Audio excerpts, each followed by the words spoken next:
loves, welcome back to my channel. If you are new here, my name is Faith, and today guys I'll be checking out Candace Owens as she speaks on the impact of OnlyFans on women. And you guys, I'm super excited on this, and without much ado, let's see what Candace Owens has for us in this video. What are your thoughts on OnlyFans, sex work? And do you believe that a woman doing OnlyFans or porn might have an impact on her future romantic prospects? And if so, how and why? I can repeat any, that was a lot, so let me know if you need me to repeat anything. I talk about this extensively on my show. I mean, the truth is that if you are going to engage in sex work, you are going to probably make a lot of money, especially if you're young. You're on a very tight rope. As you get older, your value goes down, and men are going to want women that are younger and available to them. I'm talking about in terms of just making the person who will subscribe to your OnlyFans page. You know, obviously, women, you're declining as you age, and the truth is that high value men don't want to date women that are sex workers or even women that aren't sex workers, and lean into the whole talking about how sexy and are freely available on the internet for other men to see. What we're talking about is biological proclivity. What men are doing when they first say, this sounds amazing, to date a stripper or to date a prostitute or to date a sex worker, is there's this instinct to have sex. It's going to be amazing. I'm going to have sex all the time. But then when they realize that actually a form of wanting to be in a relationship is feeling that there's a mystery to a woman, that there's something that's yours, there's something that's sacred, there's something that's powerful and beautiful that just you share. And when they realize that they have to share that with other men, it completely diminishes the man. A recent cultural example of that, obviously, is what's happening with Nina Agdal. She's not a sex worker by any means. She just kind of said some sexy things on the internet about wanting cock, and look at what... Was not expecting that from Candace. I'm quoting her directly, so this is purely academic. Purely academic. And look at what happened. You know, now Logan has become the laughing stock of other men as they piece together everything that she's ever said that's overtly sexual. And again, she's not a sex worker, but what happened is her value just completely plummeted because, this thing that men need to feel. And I don't want to say possession in a way that sounds bad, because it's not bad. It's actually really beautiful. And I'm lucky and fortunate that I get to experience that in my marriage, you know, and it's something that women should strive toward. Women that make those exchanges in their youth, I think that's sad, and I do feel bad for Nina Agdal, is because she said a lot of those statements when she was really young. She's probably your age. And she had a camera and she said it, and it lives forever. Right. And now every man that she dates is going to say Dylan Danis has made her available to everyone. And I hope things work out between her and Logan, but if you don't think that that's going to impact Logan, or that's not actively impacting him as a man, it is. So with women, it's a trade-off.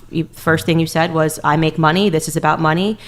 It's about money. But when it comes down to marrying these women, men just don't want it. And that's exactly why I said that in this industry, I'm single until I retire. But it will still matter. I don't plan on doing this or getting married or finding the love of my life until I retire, like truthfully. And then after that, you see what happens to Nina Agdal. No. And then after that, I will be honest and truthful with the person that I will be getting married to or whatever. And it'll be up to him to accept that. Right. So, I'm just saying that men's natural proclivity is to not accept that, because it brings them shame. Men are biologically proud creatures. I understand, but not everybody can be like. No, I know. I'm not. I'm just telling you what is happening and why people are. I'm just talking about cultural events, the Nina Agdal thing, and if you look at people like Emily Ratajkowski, she's obviously hot, but this is a woman who's now trying to make divorce chic, and I think that the understanding is in Hollywood is, you know, sleep with her and move on. She's not marriage material. Her husband, when he had her, cheated on her because they didn't have that thing. I feel like I've slept with the girl. I've seen her naked so many times, right? So there's nothing special about Sebastian Baer marrying her, because we've all seen her naked. There's nothing sacred in that relationship. And I'm just speaking on telling you, you know, this is why women struggle to get married when they've made themselves available on OnlyFans, because other men don't want to share. They don't want to share their wife. They maybe will share their girlfriend. They might think it's fun to date a stripper for a little bit.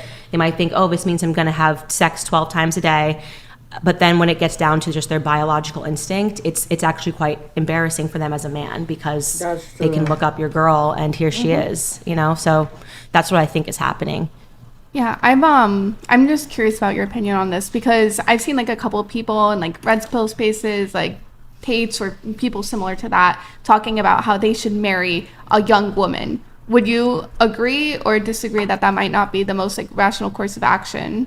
To marry a young woman? What do you mean by that? That I hear a lot of men talk about how a woman inherently loses value as she gets older, and that's why that they should seek out young women. Well, I live in the South, and a lot of people get married young, and I think it's really beautiful and wonderful. They preserve this sort of innocence. I have people that work for me that want to get married at 22. They drop out of school. So I don't think there's anything wrong with marrying when you're young. I'd have to see the full context of what they're talking about, because I do think, obviously, the longer you wait, and especially in this society that's creating this simulation that sexuality equates to freedom when it doesn't, that what he might be suggesting is that the longer a woman runs free, the more partners that she's gathering, and her worth is being diminished. And I think that there is some veracity to that.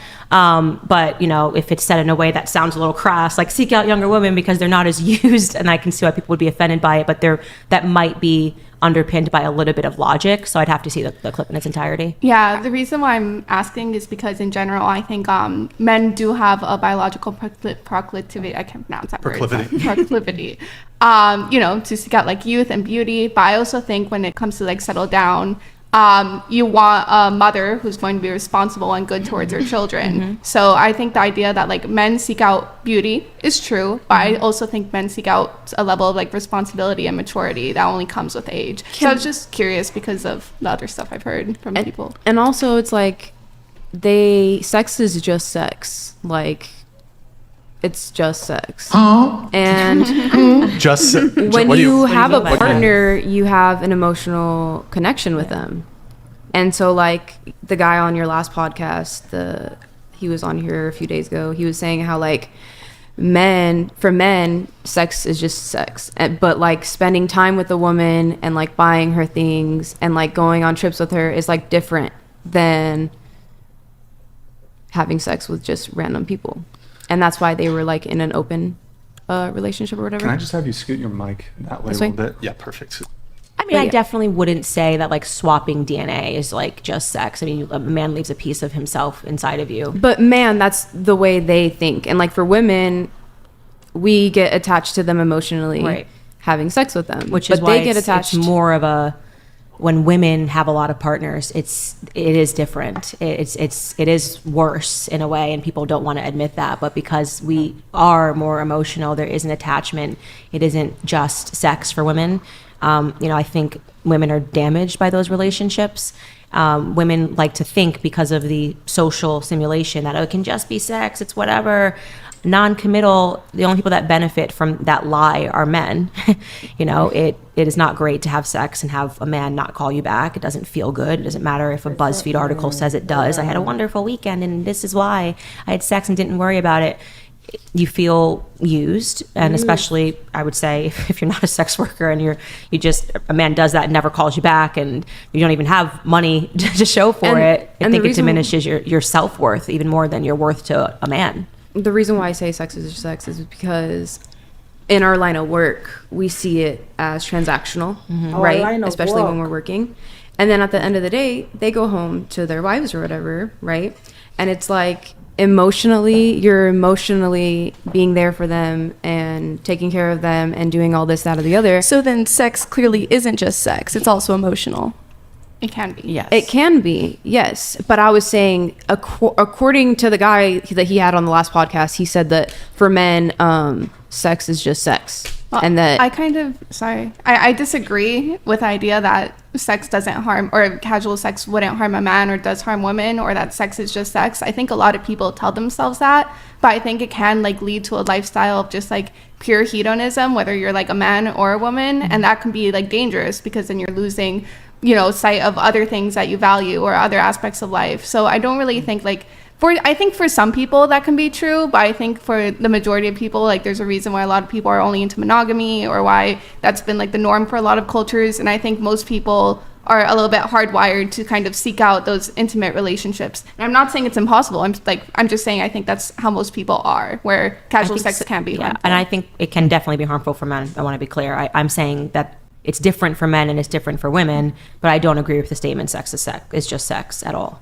And it's natural to be like attracted to a lot of different people. You know what I mean?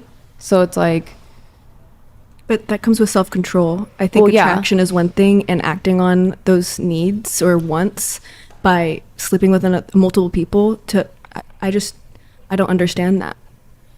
Did you want to come in on I this? guess I don't. What do you mean? Like, I don't understand not why in would response you? to her, but Okay. just the In general? Yeah. I mean, I don't necessarily agree with the idea that sex is just sex. When I was younger, I definitely had a lot more, like casual sexual relationships, not one night stands or anything by that measure, more like situationship. And as I got older, my views on it kind of changed, and you do feel differently when, like you were saying, it doesn't feel good to hook up with somebody and not have them call you back. So I actually was celibate for about 2 years before I met my partner, doing OnlyFans and everything else. Your current partner? Yes. Okay. I wasn't sleeping with anybody. I stuck to it very hard because I just didn't really like the feeling of sleeping with somebody and then getting an emotional attachment to them. So I think that certain people, because everybody is different, I don't think that it's that black and white. But I think to some people and to some women and to some men, casual sex really is just sex, whether they're leaving DNA or not. I think that there are people that do actually feel that way, because I've met women that are like that. But for me, it is not that simple. And I don't think that it's that simple for most women. Wow, you guys, that was such an interesting podcast. Now, one thing I want to point out is that sex is not just sex, because no matter how you go about it casually, you end up going home and still feeling miserable or feeling happy. However you ended up having that sex, there are some emotions that have gone through it, and either it makes you sad or it makes you happy. One thing is for sure, emotions were right there. And another thing that they mentioned, or the lady in the middle mentioned, was that when she eventually quit her job, she will go into a relationship. She has it all planned out in her head, but sometimes life does not go the way you plan it out. Just imagine going into a relationship and eventually it leads to something that will lead to marriage, and the guy in question is introducing this young lady to his friends, and some of them will just want to, out of curiosity, look her up on social media, and all of a sudden it pops out that she was once an OnlyFans model. How does that sound? And this is gonna blow up in her face, especially when she didn't tell the guy that she's having a relationship with the truth about her past. Whatever thing you do today that you do not do out in the open, just know that it's gonna blow up one day. Let me know what you guys think about this video. There's a whole lot to learn here if you start dissecting this video bit by bit. I just pray that young ladies that are coming up these days get to listen to this kind of video and learn a thing or two from here, because that young lady in the middle is totally convinced that as soon as she stops doing this OnlyFans, she's gonna get a partner and everything might sort of align together for them. Let me know what you guys think. Throw more light on this topic in the comment section, and I'll be reading all of your comments. I really had fun reacting to this video. If you guys totally enjoyed watching, give it a massive thumbs up, comment, share, and all that good stuff. And I'll see you guys in my next video. Bye guys.